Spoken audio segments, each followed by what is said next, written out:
I'll be on in a couple minutes. I'm not happy this morning. Big surprise. Fuck the government. Fuck Trump. Fuck Israel. Fuck the Jews. Fuck all those motherfuckers. Larry Ellison, Bill Gates. Fuck all of them.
Good morning, everyone. Hope everyone's doing well. What's up, Thindu? Good morning, sir. Tommy, hello, hello. My two biggest fans are in the show this morning. Appreciate that. I know you guys look forward to this show every morning. I got a video today that gave me anxiety. You guys want to start out with just right off the bat? You want to go into a full-blown panic attack? Check this lady out. Where's she at? No, take that off, please.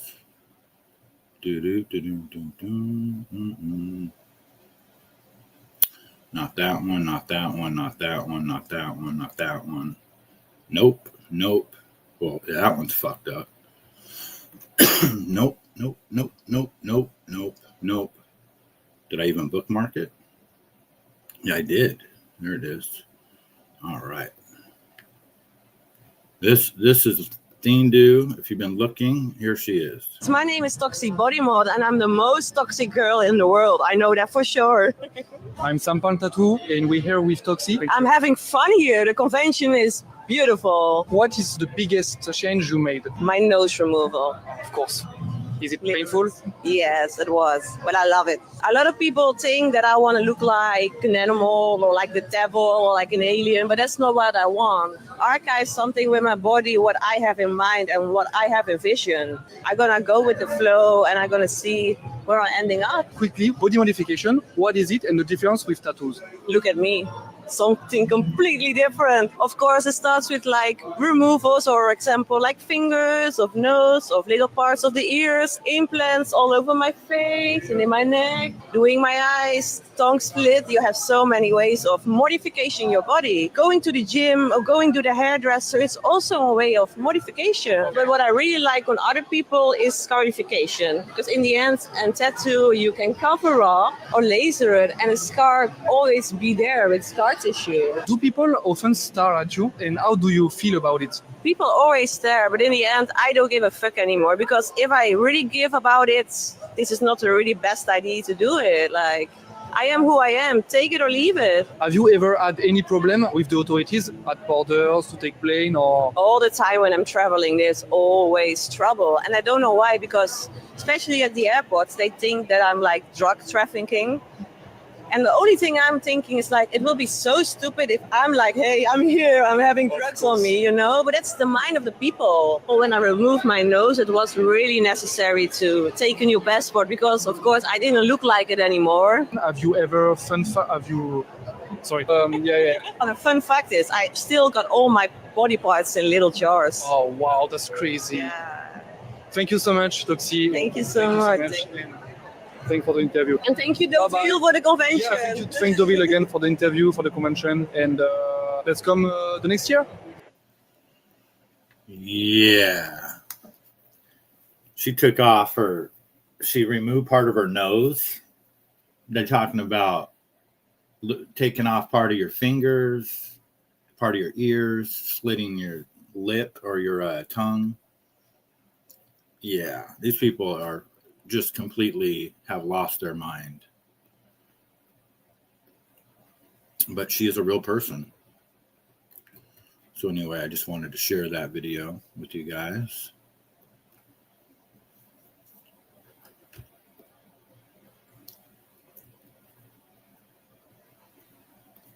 Where am I at here? Sorry, I lost my page. We got a lot going on this morning. Texas. We got a oil fire in Texas. Big oil fire, big refinery. Who lit it on fire? Meteors all over the sky. We've been talking about that. What's going on with that? Nebraska has got 870,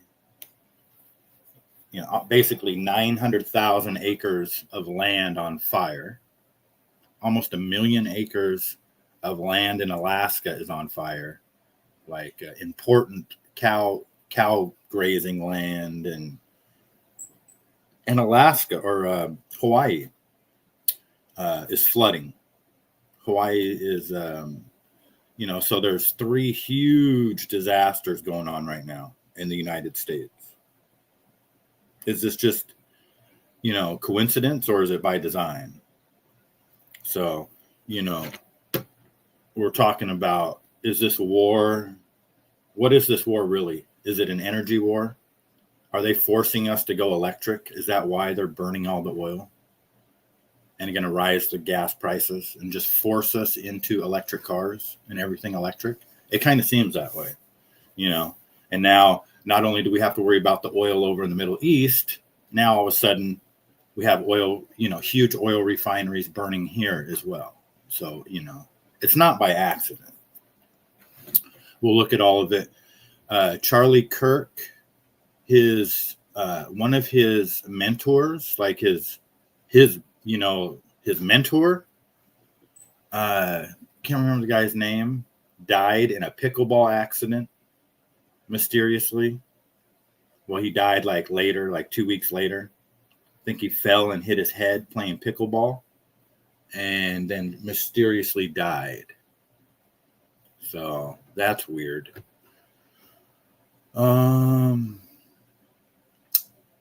TPUSA got caught in a huge lie. And we'll look at that. I mean, unless you follow the whole saga with Erica Kirk and all that, you probably won't even understand. It's hard for me to even pick up on it.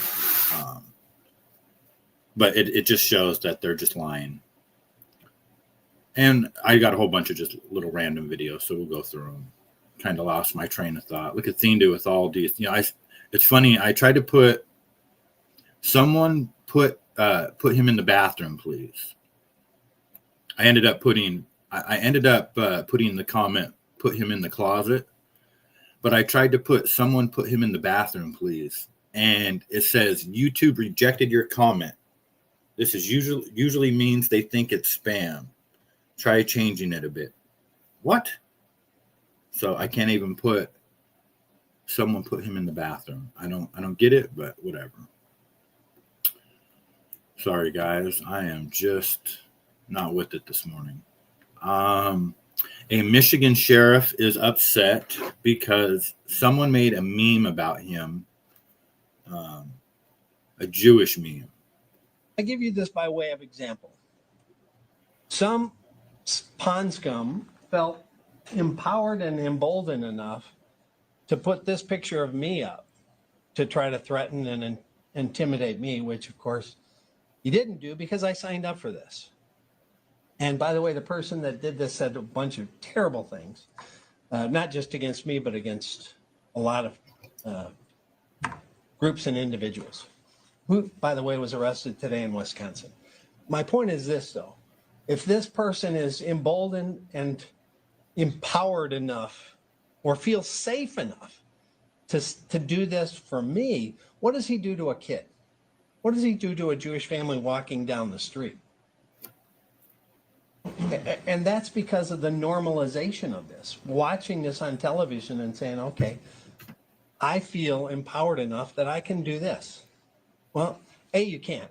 And B, if you think you can do it to somebody that's in law enforcement, again, what are you going to do in an alley or in a street to a Jewish family or a kid walking down the street? We say no. My opinion is that dude has no business being a cop because he just seems like a little bitch. I mean, it's just who cares? So he put a Jewish star on your forehead. Who gives a fuck? Sticks and stones will break my bones. Words will never hurt me. Who cares? But I believe that guy was arrested, for trying to threaten and intimidate him. Yep. What else do we have here? This was Air Canada. They ran into a fire truck. And so they made this announcement that they didn't want, I think this was the first flight that Air Canada made since the accident. And they asked that the passengers not, ask questions to the staff about what happened. Ou à nos autres collègues aujourd'hui. C'est une situation très complexe et très difficile sur laquelle nous ne sommes pas autorisés à commenter. To make this incredibly hard moment a little easier on all of us, I humbly request that you avoid asking questions on the nature of the accident to our cabin crew and our other colleagues today. The situation is incredibly complex, still developing, and we're not authorized to comment at this instant. Je vous remercie énormément de compréhension ou à nos autres collègues aujourd'hui. C'est une situation très complexe et très difficile. So there's that. I just try to, not really anything neither here nor there, but I just put myself in that situation. Like, what would it, now's not a good time to fly, not a good time to fly in general, but would you really want to be on the first plane after an accident? You know what I mean? Like, it's just got to be fucking nerve-wracking, but whatever. What else do we got?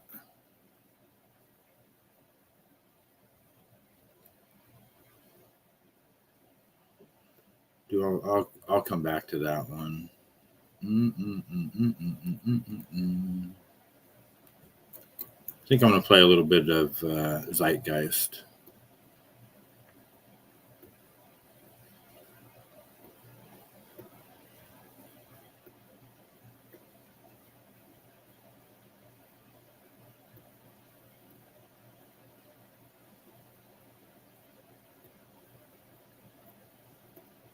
Or denounce them as blasphemers. It is wrong, blasphemous, and sinful for you to suggest, imply, or help other people come to the conclusion that the U.S. government killed 3,000 of its own citizens.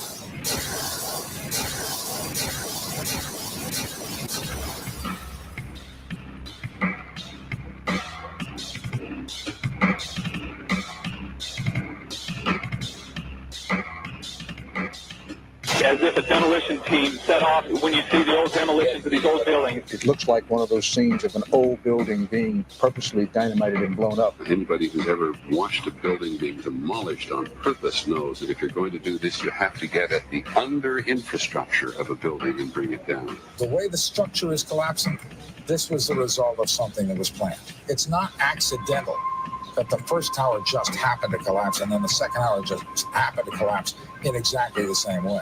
How they accomplished this, you don't know. The building collapsed to dust. You don't find a desk. You don't find a chair. You don't find a telephone, a computer. The biggest piece of a telephone I found was half of the keypad, and it was about this big. What happened to the concrete? The concrete was pulverized from river to river. There was dust powder 2-3 inches thick. The concrete was just pulverized. Reminiscent of those pictures we've all seen too much on television before, when a building was deliberately destroyed by well-placed dynamite to knock it down.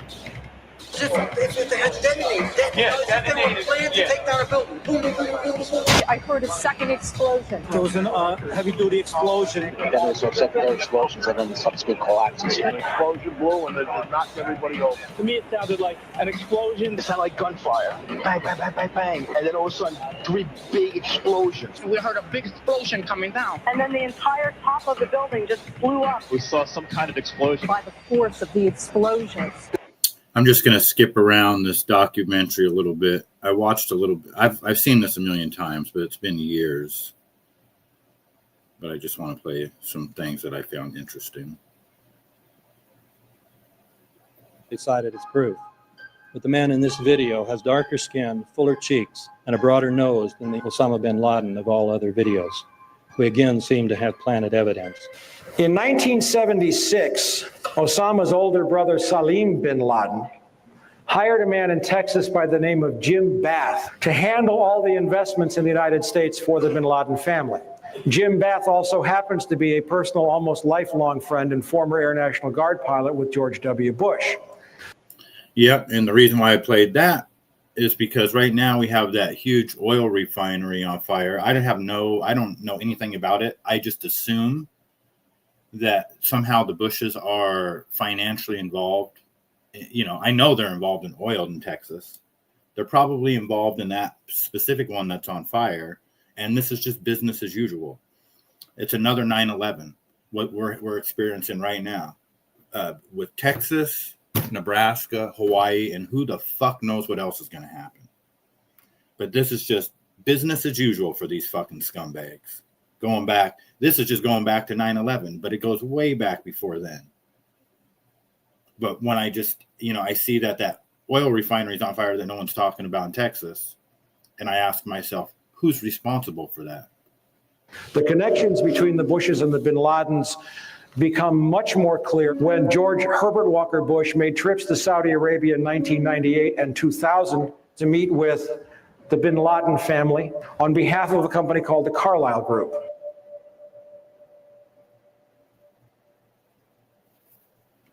And this is facts right here. George Bush was meeting with Osama's older brother on the morning of 9/11. And the bin Ladens were all allowed to leave the country. The whole family they were here and they were allowed to leave. There's just so much fucking bullshit with 9/11. It's not even funny.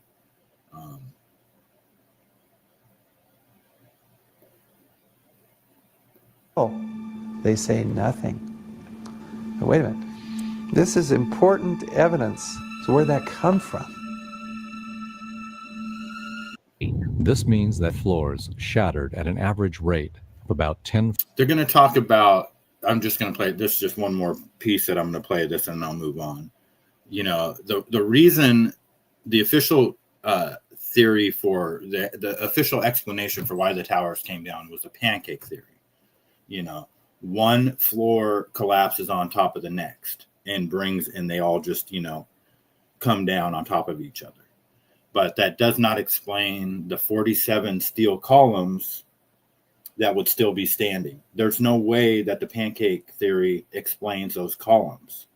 And the columns were gone as the floors collapsed. We all seen it on TV. So they just literally just disappeared. So how does that happen? You know, and then so we're going to listen to a little bit of that. Floors per second. There is no scenario for a pancake effect of buildings falling that allows them to fall at the rate of free fall. Now, what can do that? What can move mass out of the way? Explosives.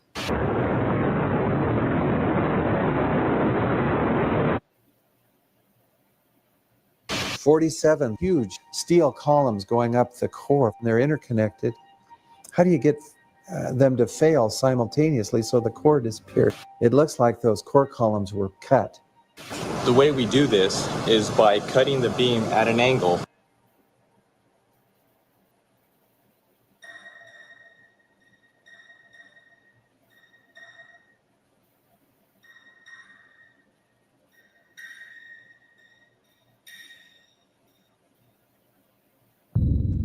I started looking at the molten metal. All three buildings, both towers in the rubble, in the basement areas, and building 7, there's these pools of molten metal. Yep, and jet fuel burns at 500 degrees. This is 2,000 degrees. And when he said 3 buildings, he means the 2 towers plus building 7, which is like a 42-story skyscraper, and it went down later that afternoon due to fire. The only skyscraper in the history of the universe to ever come down due to fire, the whole thing. And it came down at free fall speed too. I know it's in here somewhere. I don't know if we'll get to see it or not. But yeah.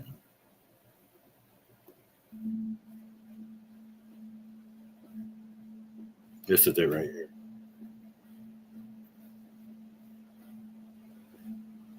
Cheryl, good morning. Good morning. Molten metal pools under both towers after they collapsed, and building 7. Now, building 7 wasn't even hit by a jet.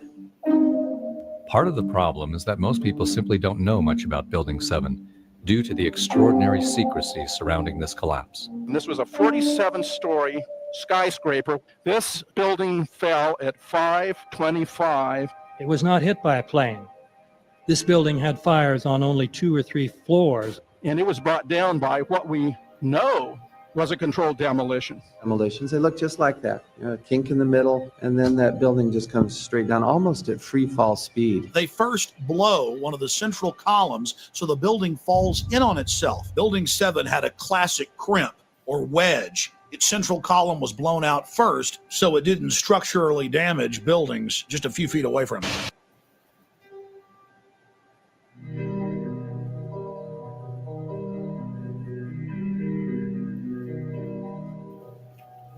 So anyway, we'll exit out of that. Zeitgeist is the name of that documentary, if anybody's interested. It's a 3-part documentary.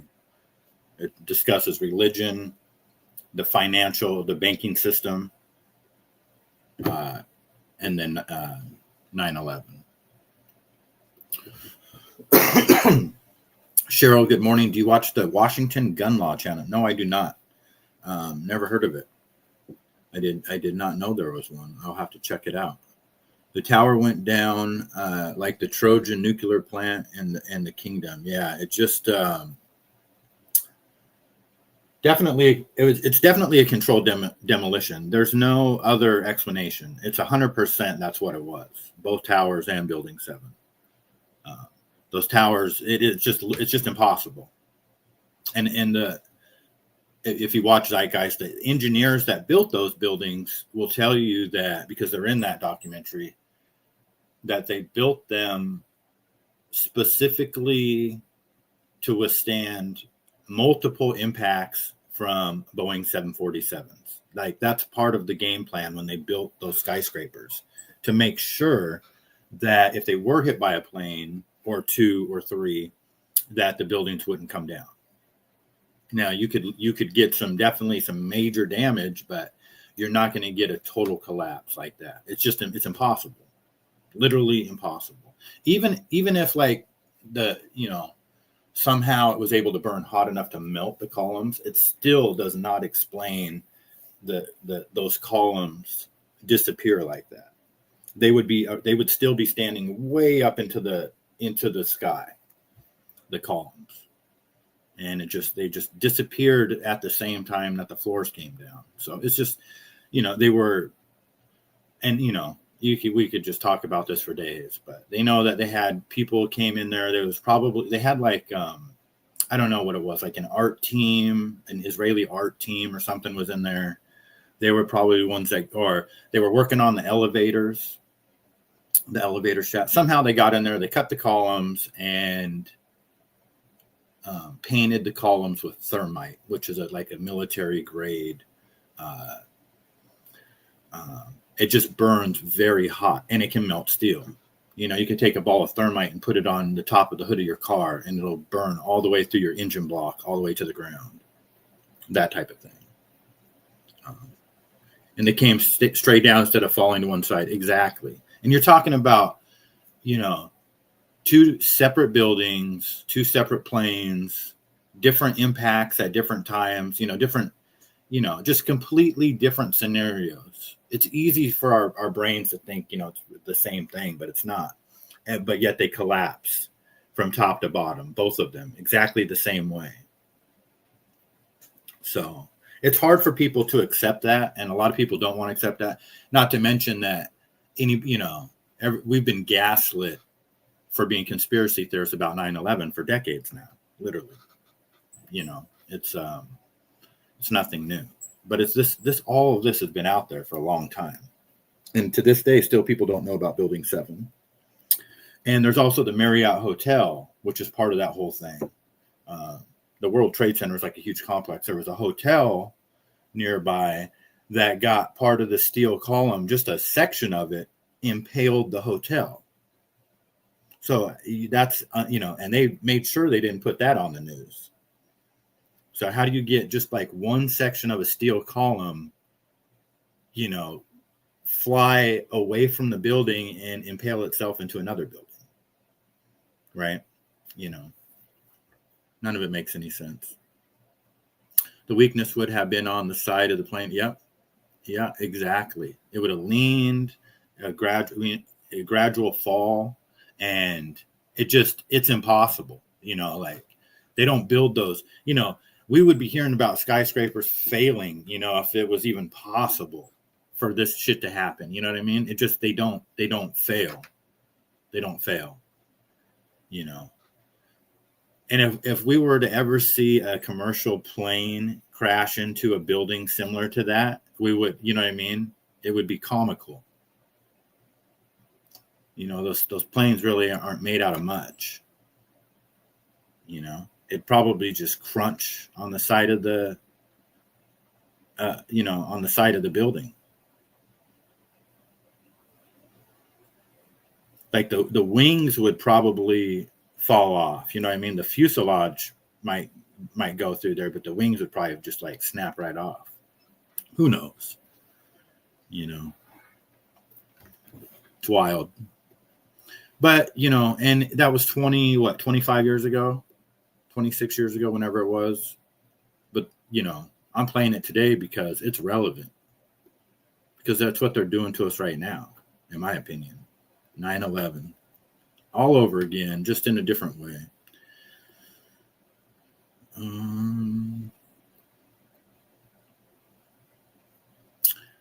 Energy lockdowns everywhere are happening all over. It says in the U.S., East Coast power failure, massive outages reported. Australia, Japan, Russia, China, United Kingdom, Brazil.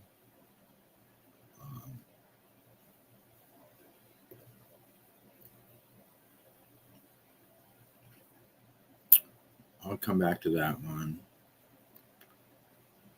This guy's saying that the largest sleeper cell in America is the American veterans. I hope that's true. Man, I am so sick and tired of hearing about sleeper cells in America. Do you guys understand that the largest sleeper cell in America is the United States veterans? We have been fucking waiting for something to fucking happen. And I'm not joking. They may have 1,000. They may have a couple of thousand. Where are they going to hit? New York City, California? Who the fuck cares about those states anyway? Let them fucking blow those cities up. All right? But trust me when I say this. The largest sleeper cells in America is a United States veteran. Plain and simple. And we're fed up with shit.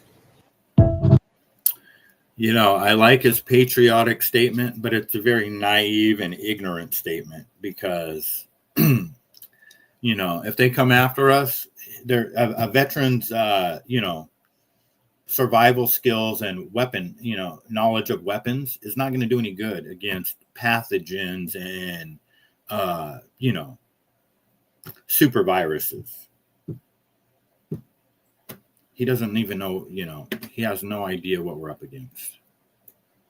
But I do like his patriotism. Cheryl says they're designed to withstand serious earthquakes, not just crumble. You know, it's just maddening, Cheryl, right? When you think about it, you know, it literally made me antisocial for a while. 9/11, Zeitgeist, actually, that documentary we were watching, that was like the catalyst to it for me. It sent me over the deep end. Donna, good morning. Hope you're doing good. Uh-oh, Cindy wants the link. The show's about to go sideways. Okay, hold on 1 second here. Take this off of here.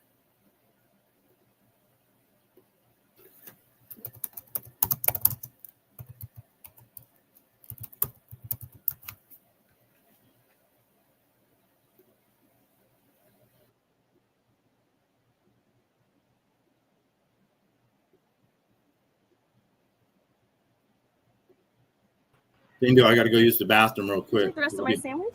I'll be not homeless. Give me 2 minutes. Hey, come on, grab your stuff. I got us a place to play. What is it? Oh, I don't know. It's a place called Dante's or something. And they've only allowed us to do one song, so we got to make it a good one. Come on.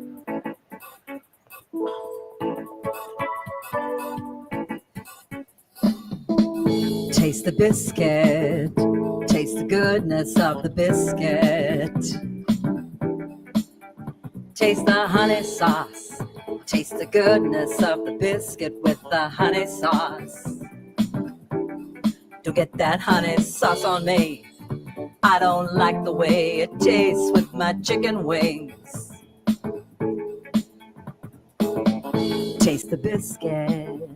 Taste the goodness of the biscuit.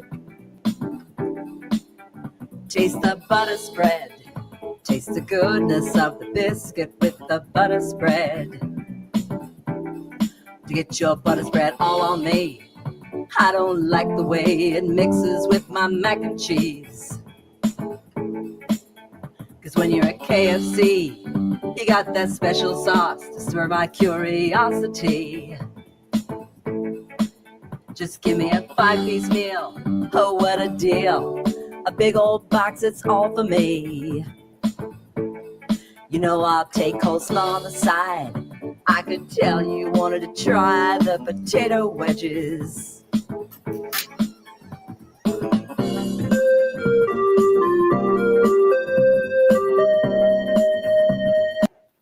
Good morning, sir. Hey, I was jamming. Hang on a second. Okay. Oh, I didn't see it. Dang it. You know how I love that song, Taste the Biscuit. Heck yeah, what's going down? None. I just wanted to come on for a minute and hit on something here for you real fast. Yeah. Since I was the only one in the show all morning. Yeah, you were. That's so we could talk to each other now, okay? Yeah. Did you hear what I said when I said I was going to put you in the bathroom and it wouldn't even let me put the comment? Yeah, that was good. I said I'm the only one in here then. You'll be all alone. So funny. Now, to hit on the planes and the towers real fast. I don't know if anybody realizes it's like you said, over 20 years now. You have two jets flying into a building, skyscrapers. The only thing they did perfect was hit the buildings where they drove into those buildings. That was the only thing they did perfect, because everything else acts on itself. Now, they hit the buildings where? 3/4 of the way up. Probably couldn't hit it halfway. It was too low. Think about it. So halfway, 3/4 is perfect. Those planes hit. Did those planes fly through the buildings, Mossada? No. Okay. Okay. Now, those planes sliced into those buildings and exploded on impact right inside the core center of them buildings. Now, think about it. What makes steel and iron? Fire.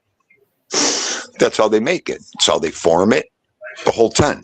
Process it. You have a jet plane exploding. Do you know what's on top of it? That's another 1/4 of the building. I don't care what you have under there. Now you have a plane that just exploded.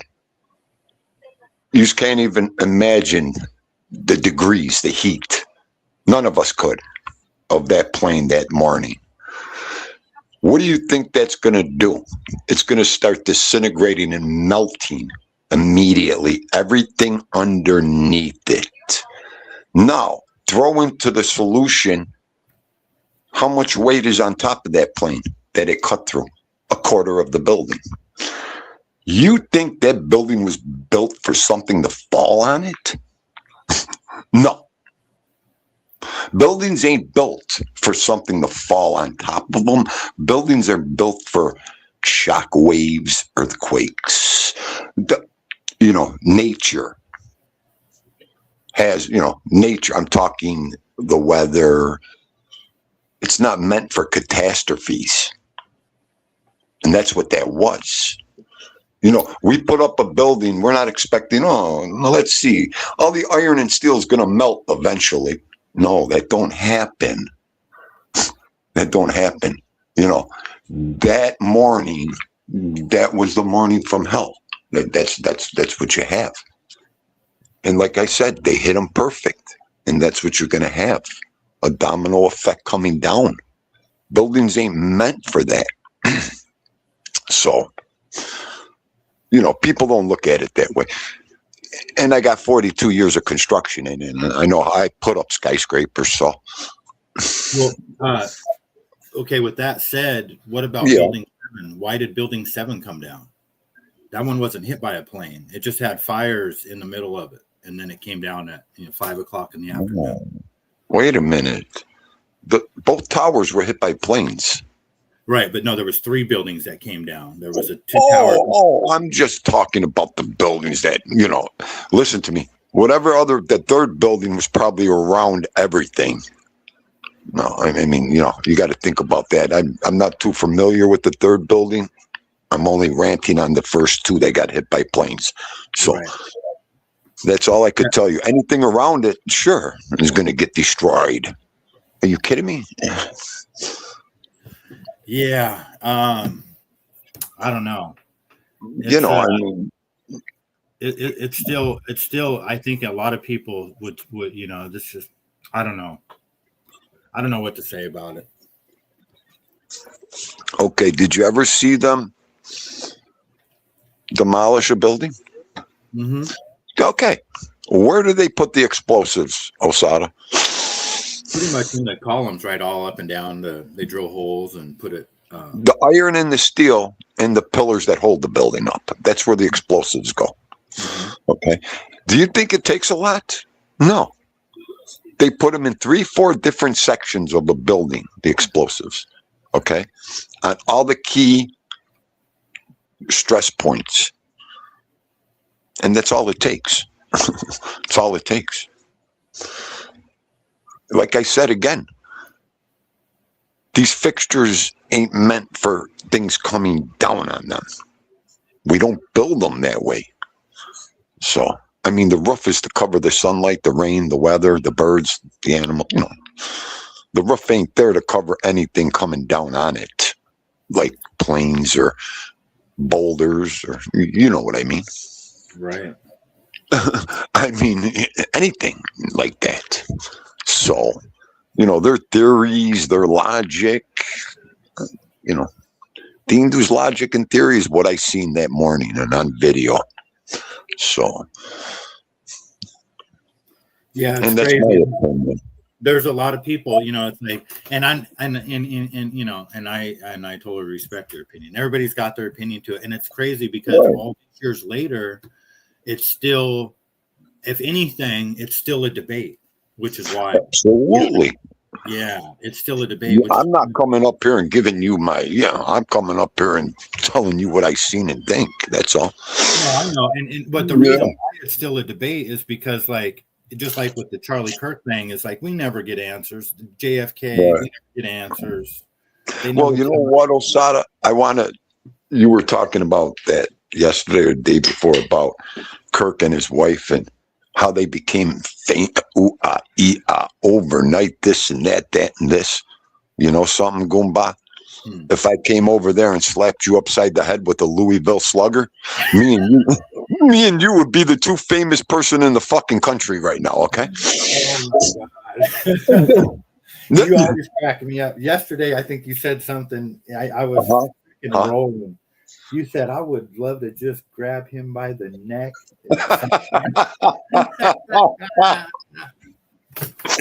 Okay, I gotta behave. Oh, I deserve it. You know, but if I came there, hit you with my Louisville Slugger, everybody in the whole nation, country's gonna find out what happened. Me and you'll become a one-hit wonder overnight. I mean, yeah, anybody could do that, Gooms. I mean, seriously. Yep. Yeah, you're right. Yeah. Speaking of, when is Tommy getting married? I keep hearing, is he really getting married, or what is the deal with this? I need to know the official story. November 5th of never. Oh, never 30?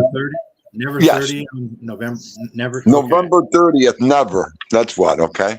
Okay. Because somebody said yesterday, I don't know if it was Gianni or Magooch, that I should do the desserts, and I totally would, but I just don't know. I've never even heard like an official, like, yes, I am getting married or whatever. You know what I mean? Well, as soon as he gets on his knee and presents the ring, she's gonna beat him with a fucking gardoon right in the head. One of Charlie's gardoons out of the garden, the root and everything. Okay. You know what's crazy? As soon as we started talking about him getting married, we went from 3 listeners to 2. So I think he just bounced out right away. Yeah, he just left. I'm not going to stay there and listen to these 2. Are you kidding me? Freaking guy. No, the Erica Kirk thing just got juicy because I can't do it. They got caught in a huge lie last night, and Candace Owens exposed one of the guys, and just makes him look really guilty. I know. You know what? They're all nuts. I'll tell you. Here's something that's just, could be coming down our way is, so Australia right now is experiencing food shortages. Australia? Well, of course, Don Miku's eating it all. That's what I thought too. Yeah, but there's lots of videos coming out of there where they're completely empty shelves, and that could be happening here in America. Well, what is it? The one. Well, I just heard. Okay, I had a total anxiety attack this morning. What's there all kinds of problems at the airport now? Yeah. I will. You know what? I am so crazy about that right now. Oh, you guys flying? Oh, you are? Yeah. Aren't you? Yeah, we got our tickets and everything already. Okay. You're not gonna fly out of LaGuardia, are you? I don't know where the fungal we're flying in and out of yet, but because they just hit a fire truck there, right? And it killed the pilot. I heard. Yeah. I don't know. You guys. If I would have known, If I would have known all this, okay, I would have jumped in my goddamn car, picked him up, and we would have drove. Yeah, I'd rather drive a moped than fly right now. Shit. Okay, well, everything happens in my life. Okay, I'm cursed. The one time I get on a plane, there's going to be an all-out emergency. I'll jump right out of the plane. What? This next month? Yeah, we're leaving this month. Oh yeah, you guys are going to be looking at a 10-hour wait. You guys are going to get canceled flights. You know what? I won't go. I won't go. I'll eat the money. I'll tell you right now. If you think I'm going to go through all that, keep the goddamn plane money. Okay. And on top of that, after all the delays, while you're being delayed, you're going to have Tommy calling you like, where the hell are you guys? What's going on? I thought you guys said you were going to be here. I'm turning off my phone. Yeah. Turning my phone right off to it. I don't want to hear nothing. If Todd Father's listening right now, he's probably having 3 anxiety attacks. Okay. You guys will be all right. You know. I hope so. I just want it to go quick and fast, the flight. That's all. I don't want none of that. Right.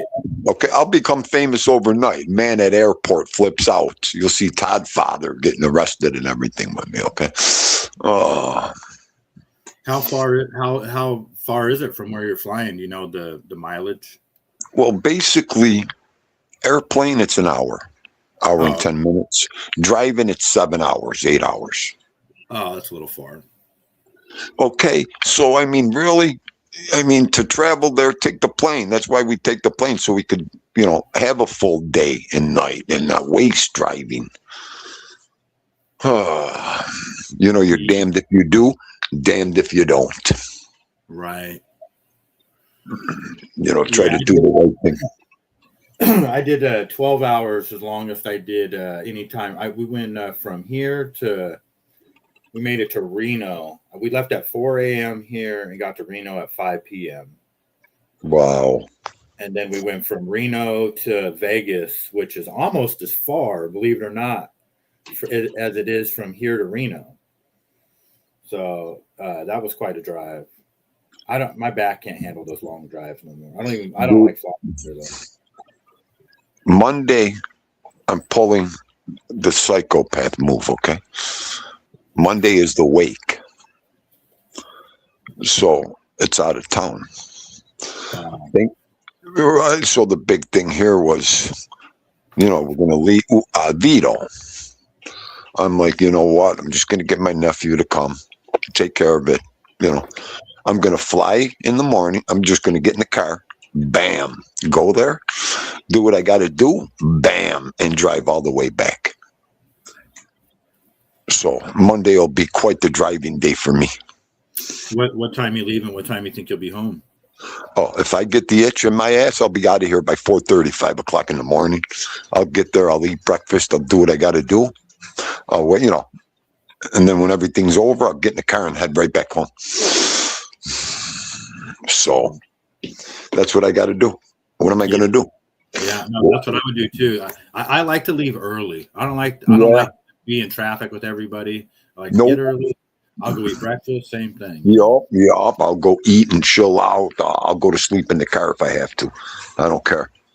Then I got to come back Tuesday and work. So I got to get everything done in that Monday. Tell you, there's no rest for the wicked. Nope. No. So when is this?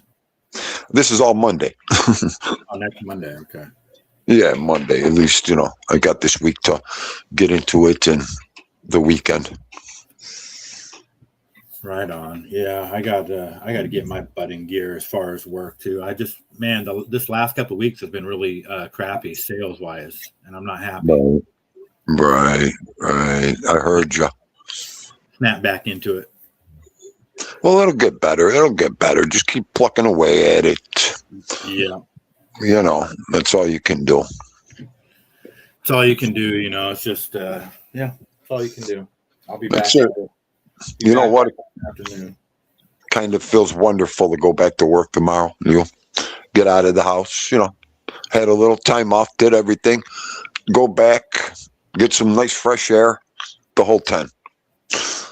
Yeah, I bet. I was got out of the house Sunday. I think I told you we went. I took Mila down to the beach to throw rocks in the water.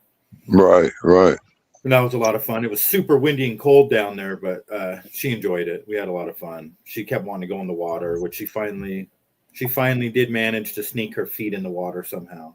Nice. Well, I feel so bad for my nephew right now. The poor kid lost his father Sunday, and he's got to put his dog down today. Oh, geez. Oh, my heart and stomach just wrenched this morning when I got that message. Oh, could you imagine? Mossada? I mean, see the way it happens? Yeah. Got punch out sometimes. Oh, this poor kid. I got to call him later. Yeah, that's rough. Was he, and this is his dad, you said? Yeah, this was his father. Was he close with his dad, real close? Oh, yeah. Yeah. Yep, all that, and then the dog, I guess a tumor exploded in him over the other day. I don't know. Now they got to put the dog down. Wow. Yeah, so I just can't imagine what that poor kid's going through. Oy. Life is a bitch sometimes. It is, man. You lose somebody, you turn to your comfort zone, and then you lose that. Oh. It's crazy because even just one example is even a storage unit can be, you want to talk about, you just burst into tears. My storage unit I've been paying on, and it gets more and more expensive every month. I've been paying on this thing for years. It's got all my mom's stuff in it, and I don't know what to do with it. And it's like the second that I try to unpack it in my mind, it gets so emotional that I don't even want to deal with it. I'd rather just pay the $200 until I die, I guess. I don't fucking know. You know what you got to do? You got to just keep what you want to keep and get rid of everything. You got to. You know what? I'm telling you this because I did it with my father. Okay. And I only kept what I wanted, Mossada. And you know what? It kind of worked out too. So, there's just keep the things the closest that always you remember them by, all that kind of stuff. Yeah. I mean, like my father's wedding ring, his wallet, I got his chain, I got, certain things out of his room.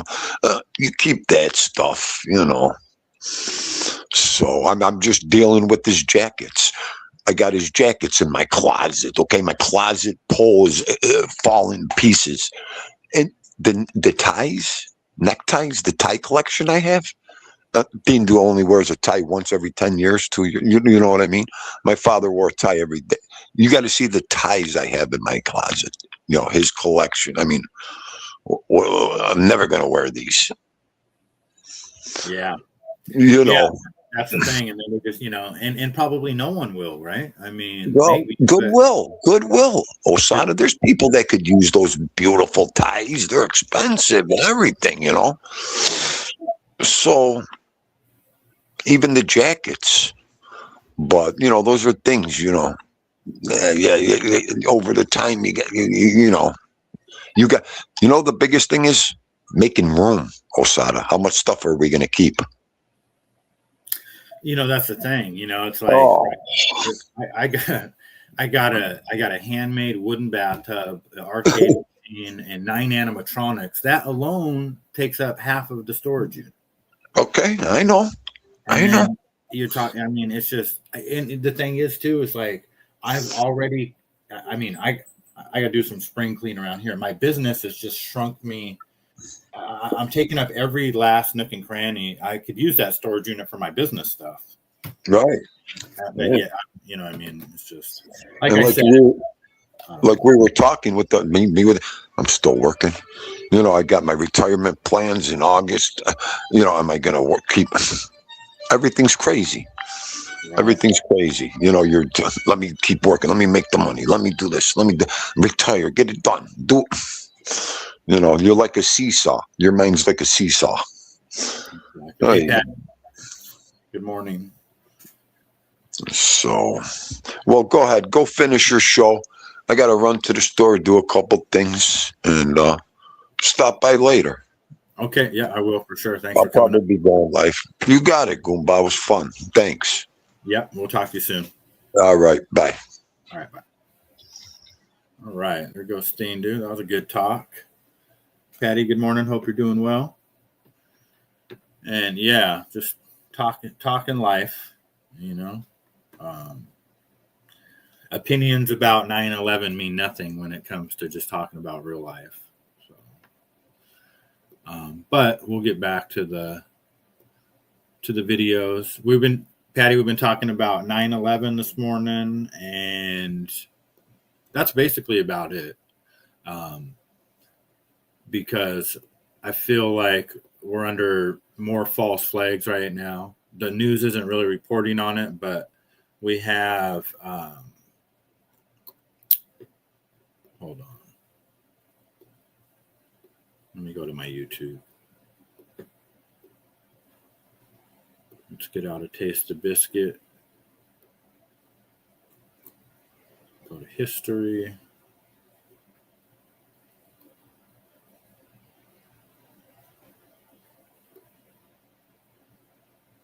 Imagine being able to build an app with your name.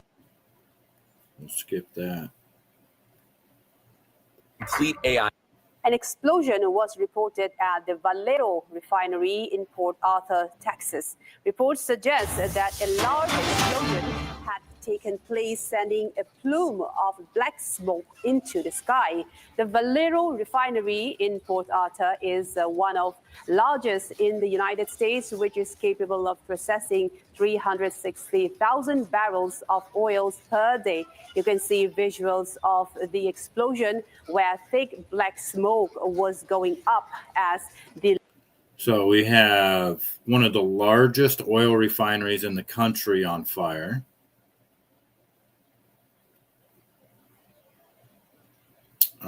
Nebraska.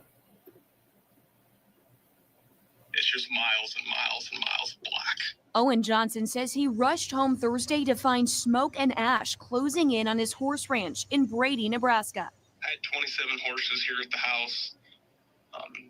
And as the fire got closer, they could see how big it was and how hot it was. So they said, you got to get the horses out here. And we didn't have trailer space. And so we ended up turning the horses out and running them down the road. Johnson says 5 wildland firefighters battled the flames for hours. And they said it would be an act of God if the house was still standing.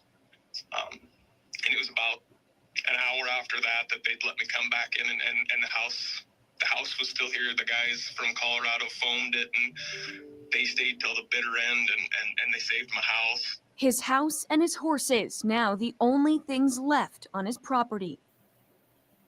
It burned my outbuildings, my shop, I don't know, 115 or 110 bales of hay, about every acre of grass I got. Burned all my corrals down. In the aftermath of the destruction, Johnson says he's grateful to those who went out of their way, including those he credits with saving his own life. 5 guys saved my house, essentially. If it wouldn't be for them, I'd probably be cooked in a dozer on top of the hill because I'd stayed there and dozed till the bitter end. Grateful, good morning. Good to see you. Thank you for coming. Nebraska's on fire. Weird, right? Yeah. It is weird. And it's 1 million acres basically on fire. How did that happen? And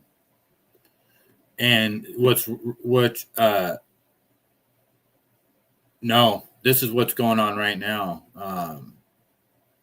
Let me see if I thought I had another one.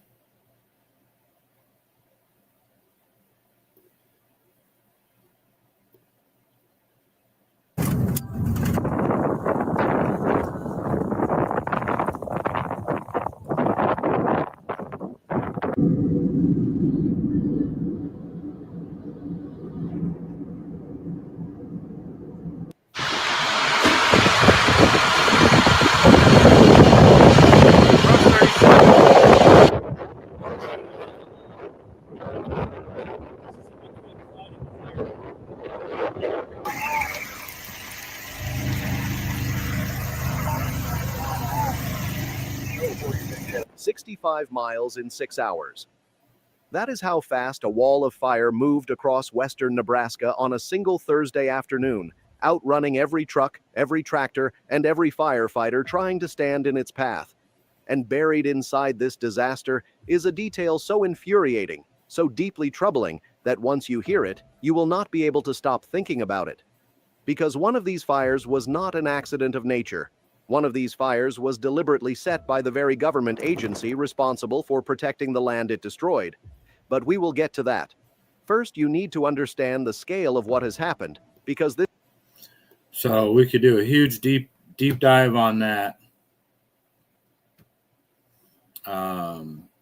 And I don't know anything about it, but... And then, so we've got the largest oil refinery in the country on fire. We have Nebraska burning people's land, which is going to affect all of us. And because that, Nebraska is like the heartland. And then Hawaii flooding.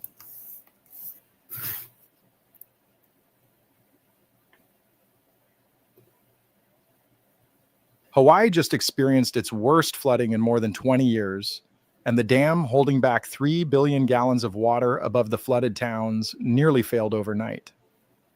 The images are shocking. 2 back-to-back storm systems have dumped over 50 inches of rain across the Hawaiian Islands in 10 days.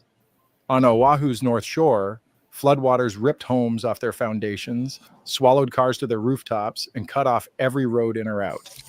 More than 236 people have been rescued, some pulled directly from their roofs by helicopter. The National Guard scrambled Blackhawks to airlift 72 children from a spring break camp surrounded by rising water. A dam more than 120. So, and we have that. It stinks to high heaven in there, probably from the humidity. I bet it does. And here's what's really sad is, I think I'm doing more reporting on this than our government. Literally.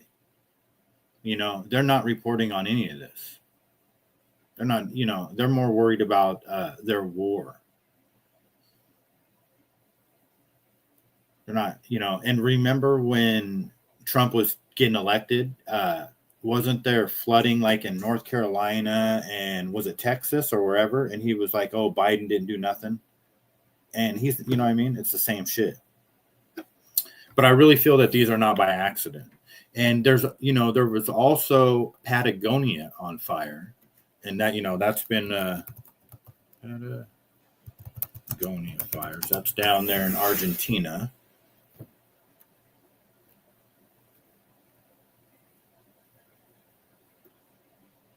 He just got dropped off by an Argentine army helicopter that's on the front lines of the fight against the worst wildfires to strike this region in decades.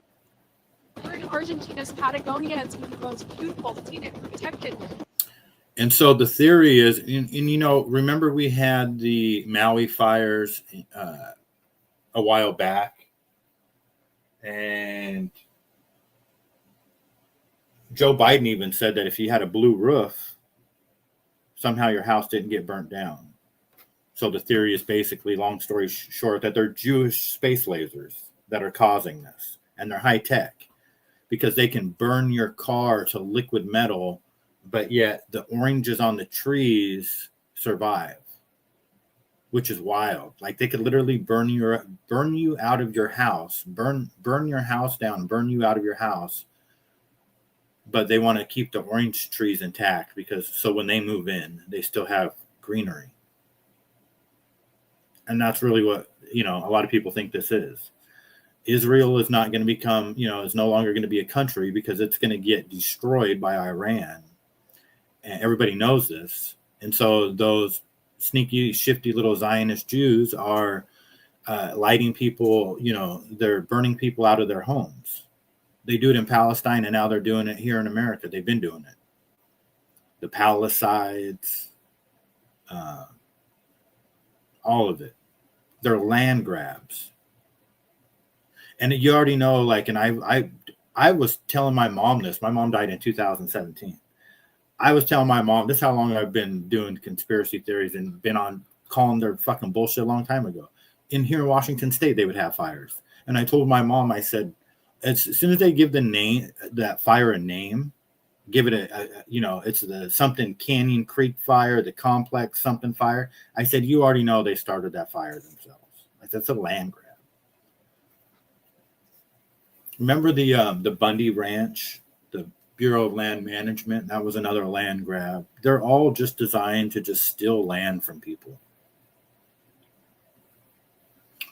But what's really troublesome is that our government's not even really reporting on this right now. They're more worried about, they got other fires to put out besides the Nebraska one. They got the Charlie Kirk fire to put out and the Epstein fire. And the best defense is a good offense. So they're lighting fires in Iran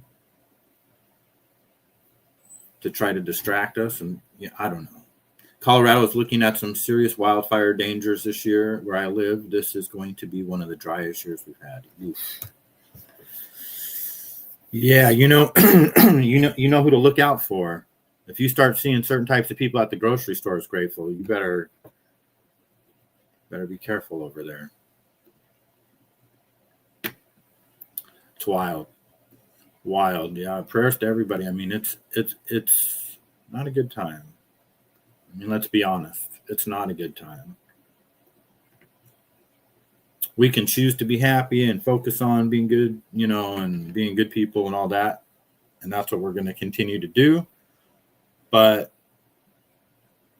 I mean, if we're going to be honest, things are fucked up right now. This lady, I'll just play a little bit of it. It's kind of weird. She was saying, I don't know exactly who she is. I think she escaped from North Korea. She says that they have 10,000 doctors in North Korea working every day, all day long to figure out a way to keep the leader alive forever. And that you're required by law to have portraits of the leader in your house. And if there would be a fire in your house, you are obligated to save those pictures before your own family. And if you don't, if you allow those pictures to be damaged, it's like 3 generations of punishment. Some bullshit like that. Just paraphrasing.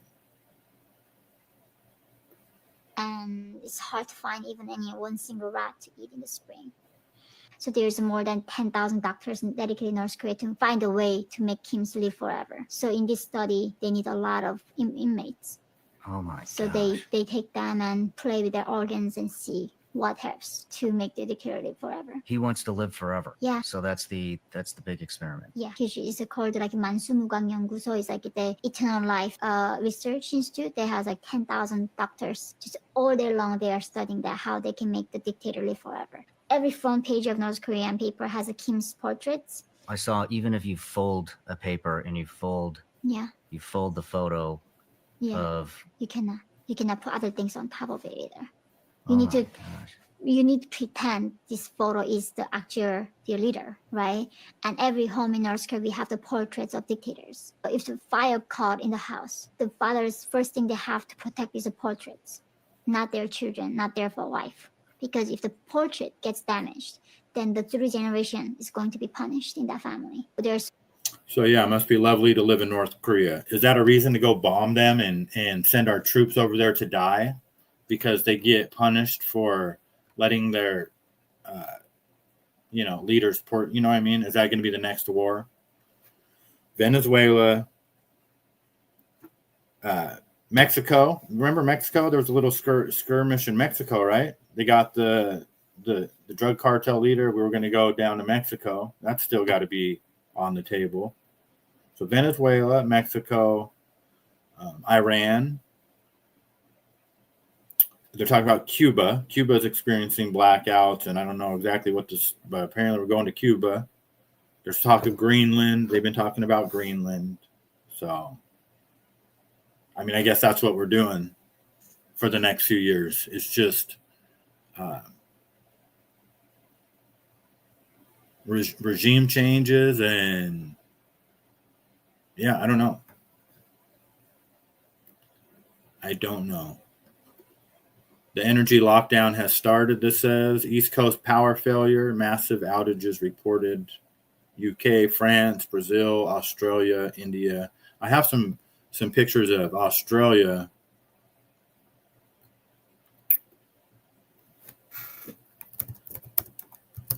Australia food shortage. It's already happening over there. What's left in Darwin, because there's been flooding in Catherine, so all the roads are closed into Darwin. And come and have a look at what we can see. This is the bread. Starting off with nothing. This is so bad. You're taking the piss. What? There's still mangoes. I've never seen anything like this in my whole life. This is worse than COVID. This is way worse. Holy pain. Wait, can you just get us some pears, please? Oh, yeah, I'll just grab a few later. I love this because it's easy to choose what you want. You literally get what you're given. I would never have noticed these if it weren't for the fact that there's nothing else on the shelves. What the hell? Heaps of options here. Cole's very last bag of lettuce going cheap, $5. I'm not even joking. Is everyone actually for real? So are we going to see that here? Who knows? It's very possible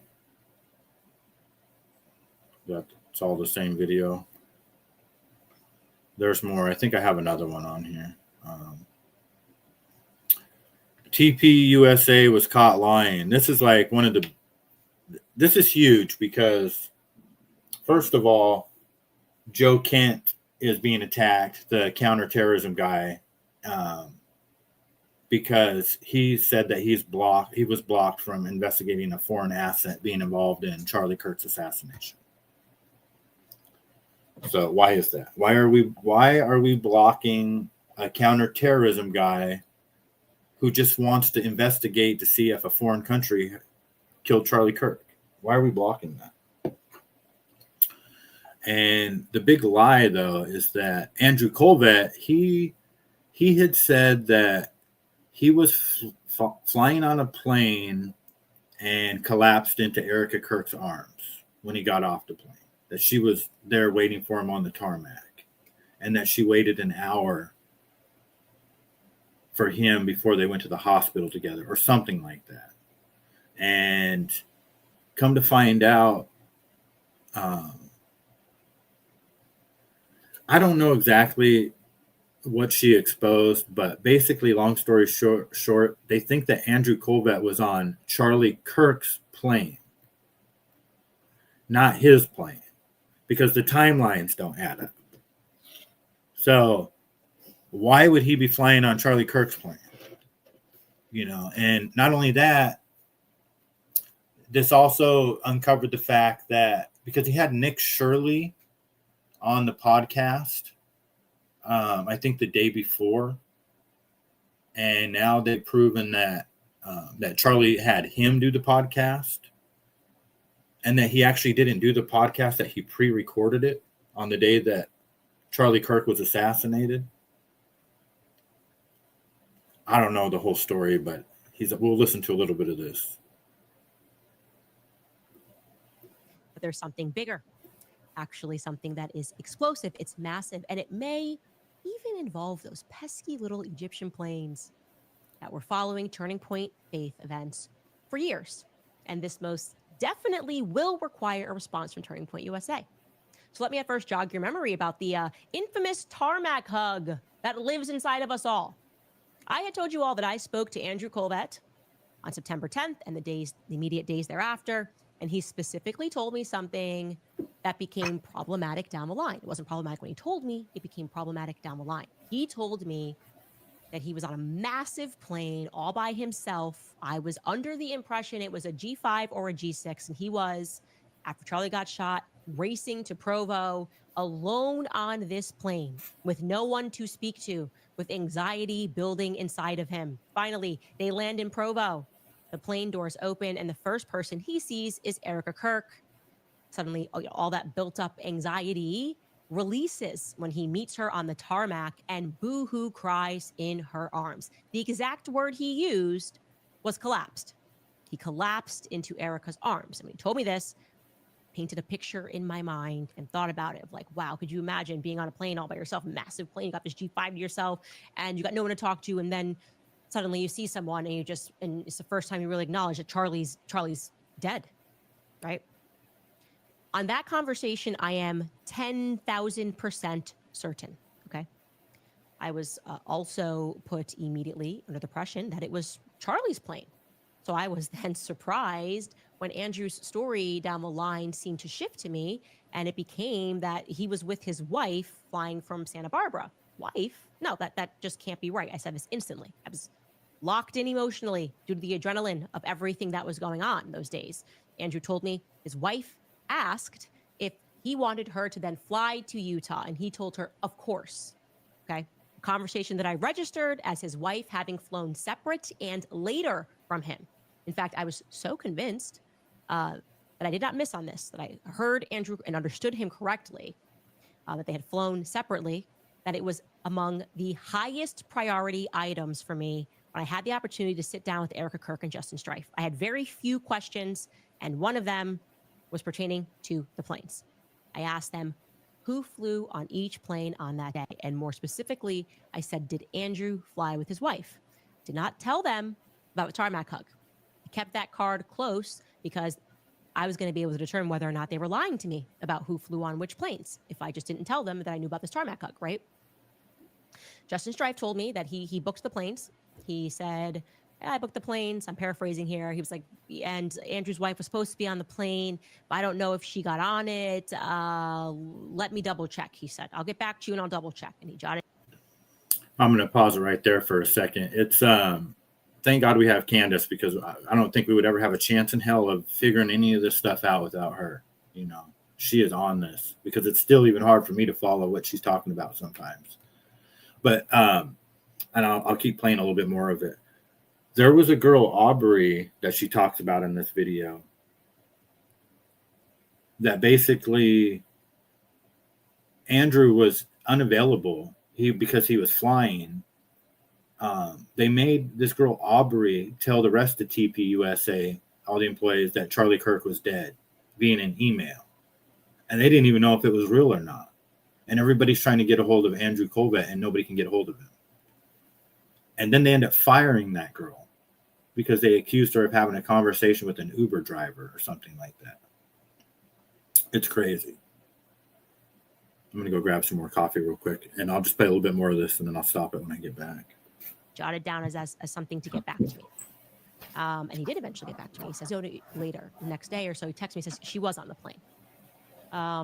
And yeah, his excuse was like, I'm not sure, because even though I scheduled her, sometimes, it was such a crazy day, things could have changed, and maybe she found her own way there in the end. But of course, I looked at Erica, expecting her to pipe up and say, yes, she most definitely did fly with Andrew. You put that pencil down, Justin. I know, of course, that she flew with Andrew because we met on this tarmac and had this hug and cried. But no, Erica blanked me. She did the Erica thing, the eye. She stood there. Erica is the person who should have been able to answer that question instantly. It is not every day that you have a boohoo cry on a tarmac with a married man while his wife is standing behind him on the day of your husband's assassination. Is that fair? Am I being fair here? I feel like I'm being fair. It's fair to assume that Erica should have remembered that Andrew Kolvet's wife was flying with him, but she didn't. Also, the other reason why I felt they were lying was, why would any person wait an hour for the PR guy to land before racing to the hospital to see their husband after he was shot? That doesn't make sense. Erica would have had to wait an hour on the tarmac for Andrew Kolvet's plane. I instantly felt they were lying, and now I believe that I have evidence that proves that I was correct and they were indeed lying. And it is highly likely that Andrew flew by himself on Charlie's plane, plausibly Charlie's plane, because I now have a message chain from that day. Arguably the most significant text chain that took place on September 10th at that company. The text chain pertaining to public relations. How are you going to communicate? I'm going to stop it there. Ooh, good. More shit on Toilet Paper USA. Yes. Burn those guys to the ground. They are trying to involve themselves in everything under the sun. And, why would we want pedophiles and sex traffickers in our schools? We don't. There's, we absolutely do not. Although Seattle announced their 2026 Pride Parade, the theme is called Rally, and it shows a picture of a little kid. Just you can only see the back of their head, wearing like a rainbow wristband and something else. So definitely Seattle, Washington State, if it's pedophile central around here because of that. I mean, there's no other way else to put it. But anyway, we're going to move on. Let me see if I can find that real quick. See if I don't remember where I seen it at. Seattle Pride Parade. Yeah, here we go.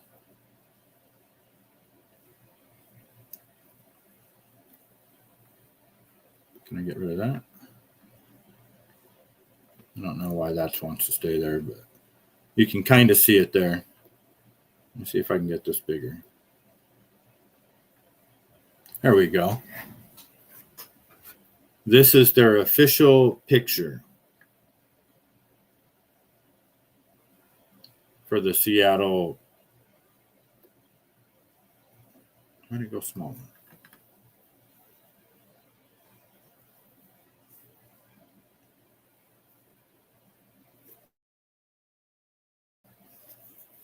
A tie-dye shirt and a rainbow band on a little kid.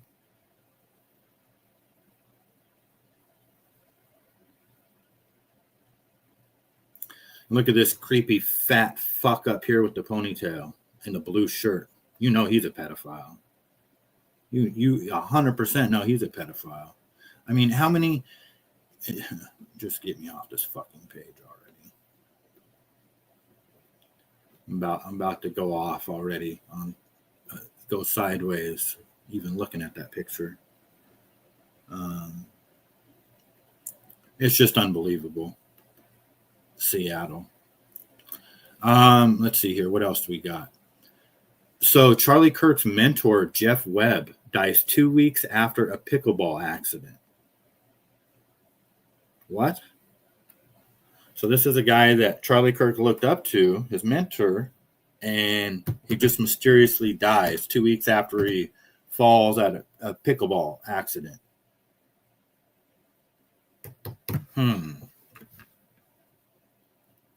Sounds pretty fishy to me. Dan Brazilian has a good take, at least in my opinion. I like what he says here. You literally attacked Iran unprovoked during peace negotiations when all intel said Iran posed no credible threat to America. How about you fucking clowns don't start World War III because our politicians fuck children and Israel is blackmailing you? Signed, Dan Brazilian. Totally agree with that. How about you clowns don't start World War III because you can't keep your dick in your pants and you're just disgusting pigs? How about that? But here we are. And World War III not only mean, the thing is that look at what's happening in our country right now. Take the things that are happening in our country right now and just replace them with what it is now is no explanation, no reporting on it, or they could report on it and say that, let's just say they said Iran did it. Iran did it. Iran hit the largest oil refinery in America. Iran set some of the most precious farmland in America on fire, and a lot of it. Iran is flooding Hawaii. It's if you look at it, it's all, but it's our own people. It's our government. It's the same people the whole time, in my opinion. You know what I mean? But this is what World War III is. It's an energy war. It's about routes and resources. And they're going to gobble up all the energy. No more gas powered cars, I guess, if that's what they're trying to do. I don't know if it's going to work or not, but they're not even trying to hide it anymore. They're getting rid of people. Yeah. I mean, if you think about it, they're it's in plain sight. This is just, I didn't even watch this video. I'm not going to watch the whole thing.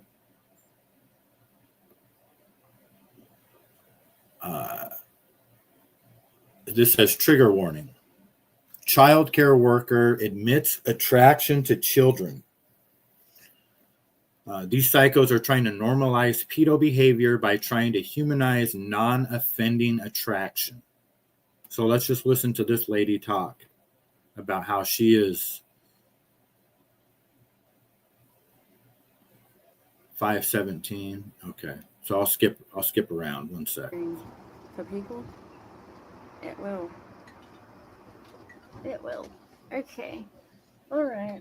So, there's something about my path, my journey, that I'm not necessarily like secretive about.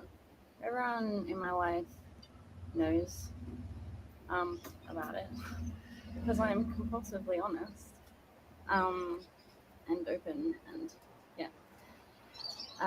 But I know that like saying it publicly, there's gonna be like backlash, and I'm like, that's only because people don't understand.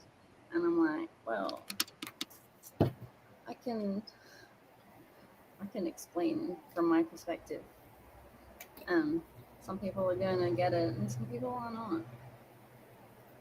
Some people are gonna look for reasons to hate when It says skip to 5:17. So let me.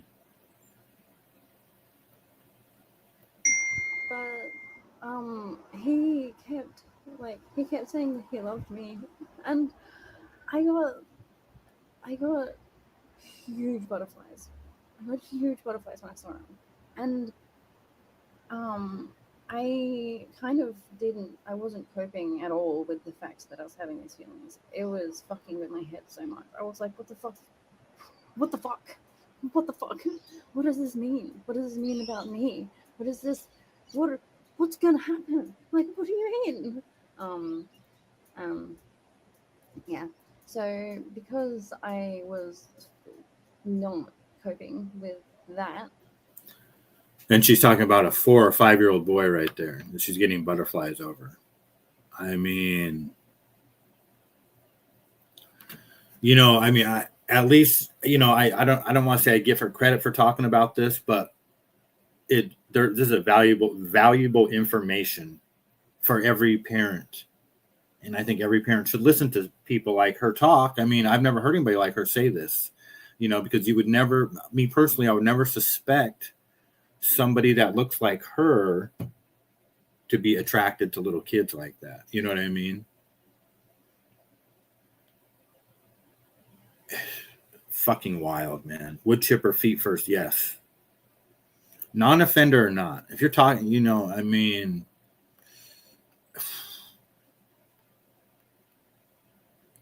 yeah. Okay, we watched this one, the supermarket. This says supermarket dubbed as the Indian Costco launches in Australia. Look at all the native Australians lined up to buy their victuals.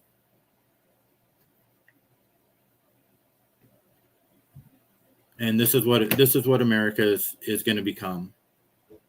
I mean, let's just be honest. Replacement migration is part of the plan.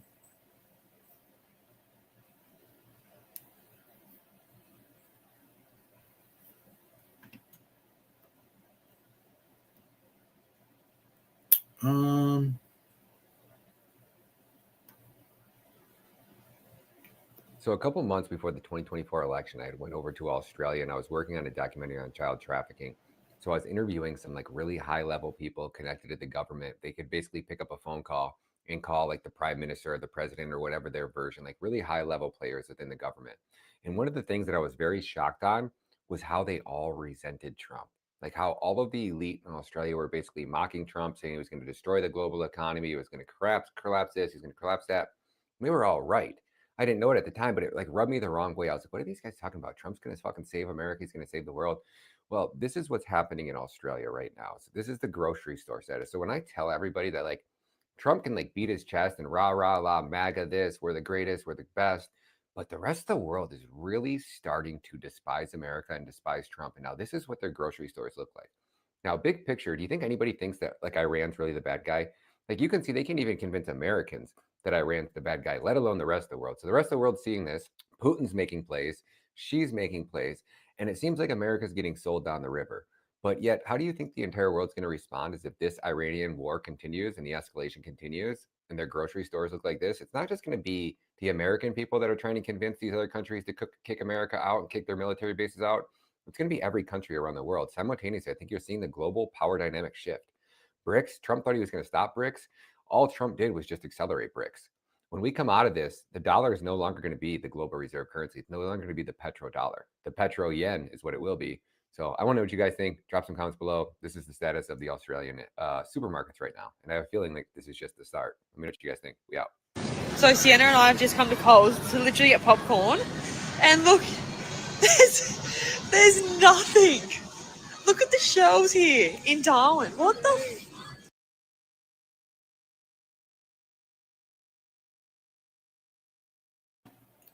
And we already seen the rest of that one. So what else do we got?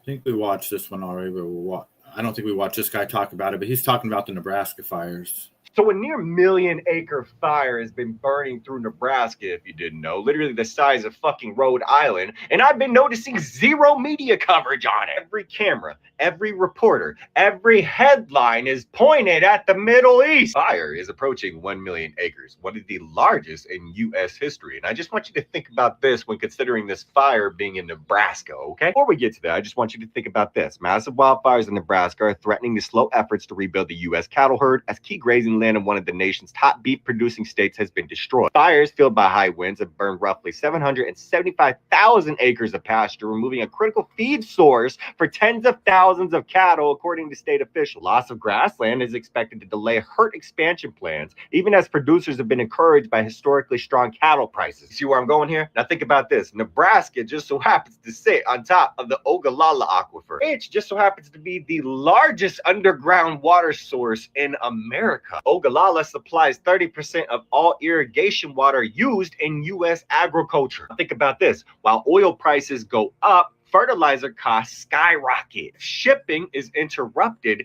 then grain exports also stall. This is happening during the biggest geopolitical crisis in 50 years. And you really think it's a coincidence? Yeah, could be one just coincidence.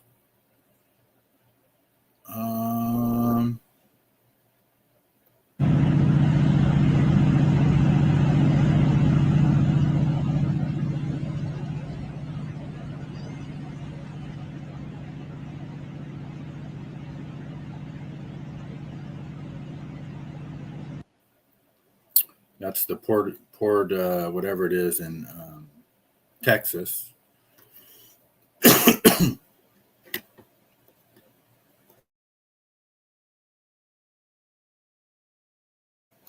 What else do we got here? Let's see here.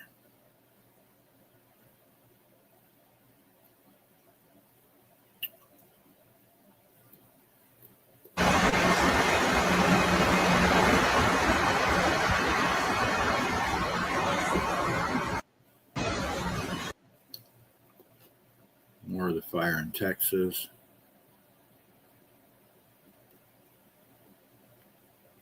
All right, so looking into this video I'm about to play you, it aired one time after 9/11, once, and then it was gone. The reason why many of us talk about 9/11 over and over and over and over, because until you realize that our own I think that's how you do an A, / Mossad Israel, until you know that they did 9/11, none of this stuff that's happening with Iran and none of this Middle East stuff is going to make sense. Enjoy this video that goes exactly counter to the official narrative. Outside the Pentagon, CNN's military affairs correspondent Jamie McIntyre. And Jamie, you got very close to where that plane went down. That's right, Judy. A while ago, I walked right up to next to the building. Firefighters were still trying to put out the blaze. The fire, by the way, is still burning in some parts of the Pentagon. And I took a look at the huge gaping hole that's in this sideway, but from my close-up inspection, there's no evidence of a plane having crashed anywhere near the Pentagon. The only site is the actual side of the building that's crashed in, and as I said, the only pieces left that you can see are small enough that you could pick up in your hand. There are no large tail sections, wing sections, a fuselage, nothing like that anywhere around. Yeah, so if you're going to comment on anything Middle East at all on any social media, you need to look into 9/11 first. That's your first assignment. Yep, and we all know that. I honestly don't know what to believe anymore. Yeah. I can understand that. If you've ever heard of Chief Ogallala, he was a Sioux Indian warrior in Nebraska, died in 1916, respected man. I think I have heard of him. Yeah, you know, it's a lot of this is it's still a war on our minds, but you know, at some point it's like, okay, do we really need to go stock up on peanut butter and, you know, canned goods or what? You know, I mean,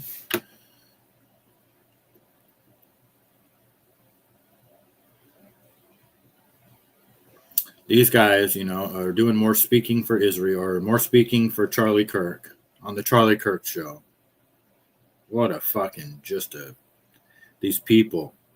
Just to remind people what this is referring to, this is after Charlie's murder, there were text messages that from a private group chat that were made public and were used to, frankly, kick off the big conspiracy theory that we've run into over and over again, which is that Israel or the Jews had Charlie murdered. Yes.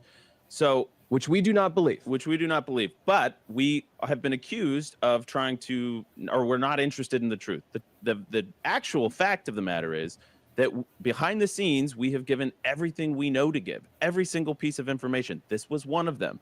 I was told I could trust Joe Kent. I provided the screen grabs to Joe Kent, and I don't know what happened to them at that point. Okay, that I just want to make that very clear. Eventually, Joe did message me and suggest that I make those screen grabs public. I declined because those were shared privately. I didn't want to be reckless with them in the public. There could be innocent people on that group chat that would then be harmed. So I declined. But then fast forward another week or two and they were made public. So that's what I know, is that Joe suggested that they be made public. I declined. Then they were made public. Can I 100% categorically say that he leaked them? No, but those are the facts. Maybe somebody on his team, maybe they got passed around, maybe somebody else leaked them, but those are the facts of the matter, and that's what I know.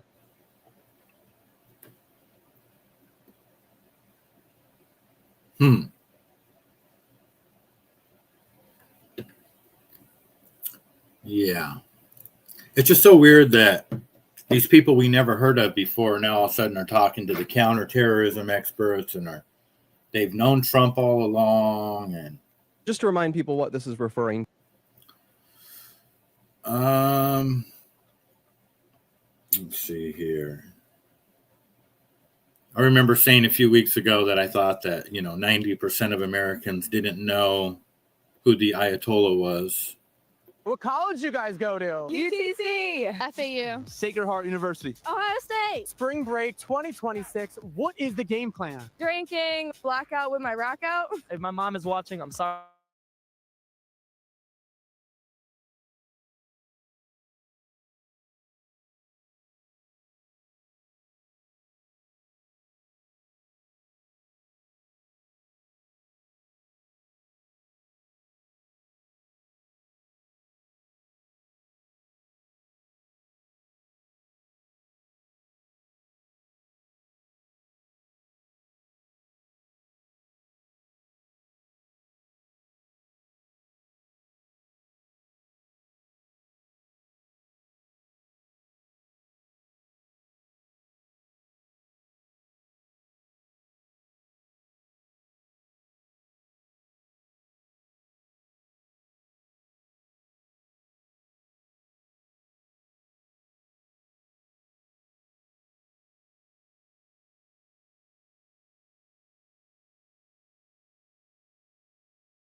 2 days ago, stripping naked, getting in the water. You gotta say, what'd you do? Are we back? I don't know what happened, guys. My internet cut off or something. Sorry about that. I just stopped playing all of a sudden. But anyway, this video was supposed to be about. Here we go. Of America. That's the last thing I kept up with. We're going to war with Iraq. That's been crazy. What do you do in Colombia? You got Maduro out? Oh, with Trump, but that done. He's like trying to sue those people for making jokes about him. 600. This video has turned out to be an absolute disaster. I'm just going to move on. What else do we got here? Apparently,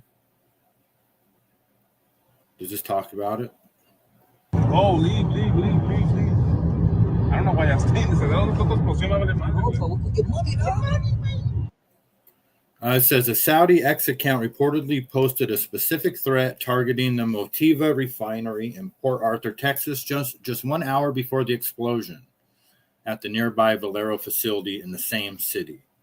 What's even more alarming, the account immediately deleted the post along with all 4,000 previous tweets right after the incident. Whether that's true or not, I'm not sure.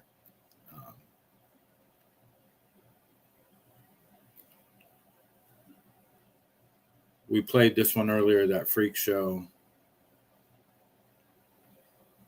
Here's some more of Michael Franchise. For whatever reason, he's all over the place. He doesn't know what he's talking about anything, this guy. All right, my friends, here's what we have to wake up to on a Monday morning. Very sad, very tragic. Yet another young girl is murdered by an illegal migrant in the city of Chicago, where that fat moron of a governor, Pritzker, walked several months ago and said it's one of the safest places in the city. It's uber safe, he called it. Where some idiot alderman in the town said that she just happened to be in the wrong place at the wrong time. These people are sick. There's something wrong with them. They want to protect illegal migrants that murder our citizens and let our citizens just get killed. They're bad people. You got to throw every damn one of them out of office. There's something wrong with them. All they know how to do is blame Trump for everything and take no responsibility for what's going on in their cities. Sick. There's something wrong with them. You got to get rid of these people out of office. Vote them out. Do whatever you need to do. People are dying. They have blood on their hands, and they don't take responsibility for it. She's in the wrong place at the wrong time. Sick. And that Pritzker, that moron, that wants to complain because he thinks he's going to run for president. He's a moron. Destroyed a beautiful city, a beautiful state. And then we got this other idiot, Hakeem Jeffries, who gets on and makes an announcement publicly today and saying the TSA agents are sent to the airport to harass and murder people. That's what he said. This moron. These people are so desperate. They want to put fear in the hearts of everybody just to get even with Trump on anything. They're sick people. I don't care what you think of Trump. Just look at these people and what they're trying to do. They don't care. They shut down. They don't care. You know, we have terrorists in this country. They don't care. They don't care about the lines at the airport. These are bad people. We need to get them out of office. Vote them out. If we can continue to protect the voting booths so that there's no fraud, vote these people out because that's the only way they win. This is sick.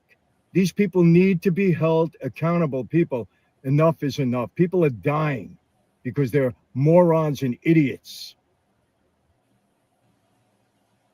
Right. You know, which is all, I mean, he's not wrong about any of that.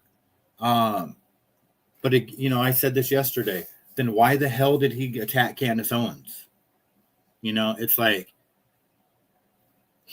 whoever he's getting paid from, these guys are just, they all lost credibility. He was never supposed to be like, and he was like supposed to be part of MobTube or something. He's not supposed to be, he's nobody anyways, this guy. But like Patrick Bet-David, his credibility is completely destroyed. A lot of the people in the news, like Glenn Beck, Sean Hannity, credibility destroyed. Jesse Waters destroyed. If you just follow reality. So he's saying to vote all these people out of office and they're all crooked, which is true, but we're never going to get to the bottom of anything if we can't solve the Charlie Kirk investigation. Like, we have to. If we don't, if we can't get to the bottom of that, I mean, 9/11, obviously, we're never going to get anywhere with that. We know what it is, but I mean, we're 26 years, 25 years removed from that. Charlie Kirk was just killed a few months ago. Those people need to hang in public for what they did. And Andrew Kolvet could be one of the first ones, because he's like the main person sitting in Charlie's chair, just a motherfucker, man. It's disgusting. I wish I could believe my vote can't. Yeah, exactly, Patty, right? Because they don't. We all know that. You know what I mean? There's no, all voting does is just,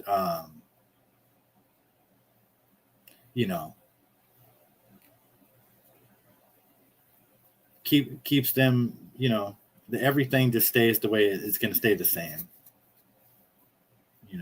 We just have to keep calling them out on their bullshit. Literally, this Charlie Kirk investigation, Joe Kent and all that wouldn't even be an issue if it wasn't for Candace Owens. It's all because of her, And then finally people, with the way that media runs now, you can't just talk bullshit. You can't just say words anymore. You can't just say, you can't just say words. You can't just lie to people anymore.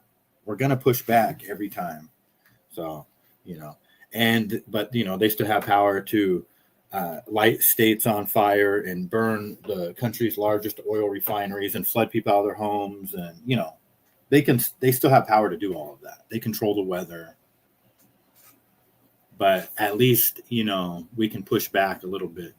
And, again, for me, just burning Turning Point USA to the ground, dismantling that, getting all the pedophiles out of the schools, just that whole organization needs to go. But you know what they're going to do? And I already feel it. Like, they're using the name Israel. Like, Israel is probably not even what it was. You know what I mean? Like, those people are already gone. The rich. The poor of Israel is still there. But, all the money and all that, they've left. This is just my opinion. So now this is how the deep state does it. They'll blame Israel for all kinds of shit. They'll encourage it. The mainstream media, the official narrative. They'll encourage, oh yeah, it's Israel. That's how they get in front of it. But really, the people that are responsible for it still go unscathed. They just, squirm out of there like worms. And that, we already know that they're going to Argentina and maybe Nebraska eventually. Who knows? California, the Palisades, Maui. I wonder what would happen if the whole country refused to vote. That's a good question. It's hard to say, Let me go back through and see if I missed any. This lady cut off part of her nose. I played that one in the beginning. Literally gave me anxiety watching her.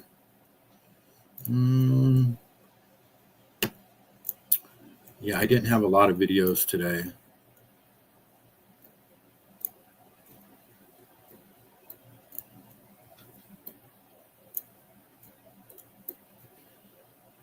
Yeah, it's all pretty frustrating.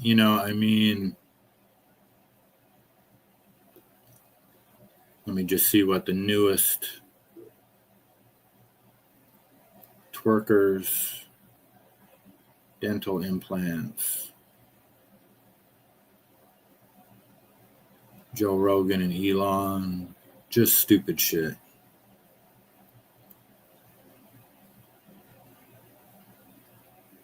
Andrew confirming Charlie had been shot before he was shot.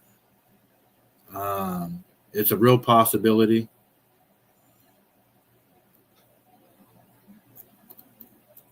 I also heard Blake Neff say that, basically admit he had two phones. Why does he have two phones? So many different things.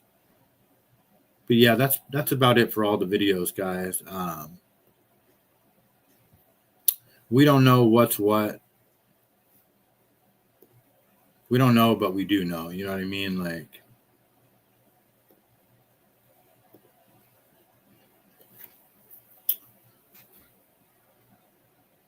I think we all just feel like we're in a washing machine, like, you know, right now. Like, who knows what's what?